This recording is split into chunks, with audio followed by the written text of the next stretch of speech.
Hi friends, price Lord. இன்றைக்கி உங்களோட share பண்ண விரும்புகிற ட்ரூத் பார்த்திங்கன்னா கொஞ்சம் டிஃப்ரெண்ட்டானது, ஆனால் இட்ஸ் வெரி வெரி ரியல். அப்படி என்ன ட்ரூத் அப்படின்னு பார்த்திங்கன்னா, நிறைய நேரம் நம்ம சில விஷயங்கள் லைஃப்பில் ஃபேஸ் பண்ணும்போது நமக்கு பீஸ் ஆஃப் மைண்ட் போயிடுது, நமக்கு ஒரு ஃப்ரஸ்ட்ரேஷன் ஆயிடுது. ஸோ ஒரு நம்பிக்கை இழந்த தன்மை வந்துடுது.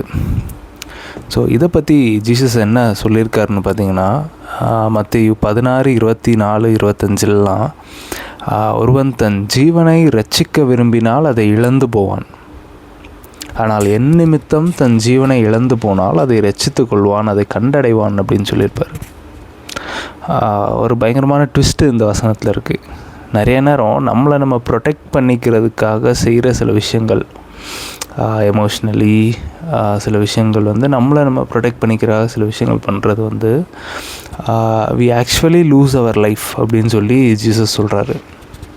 ஆனால் அவர் நிமித்தம் if we give up our own self, நம்மளுடைய சுயத்தை அவர் நிமித்தம் நம்ம விட்டு கொடுத்தோம் அப்படின்னு சொன்னால் we will find the true life அப்படின்னு சொல்லி ஜீசஸ் சொல்லியிருக்கார். ஸோ இந்த விஷயத்தை நம்ம எக்ஸ்பீரியன்ஸ் பண்ண ஆரம்பித்தோம்னு சொன்னால் at any situation we will be filled with the presence of God. அதாவது இந்த மாதிரியான கமிட்மெண்ட் நமக்குள்ளே வரும்போது, இந்த வசனத்துக்கு நம்ம கீழ்ப்படியும் போது எந்த சூழ்நிலையிலையும் தேவ பிரசன்னத்தை, தேவ சமாதானத்தை நமக்குள்ளே உணர முடியும் அப்படின்ற சத்தியத்தை உங்களோட ஷேர் பண்ணுறேன். வசனத்தை நான் கமெண்ட்ஸில் போட்டிருக்கேன், நீங்கள் படிங்க. God bless you.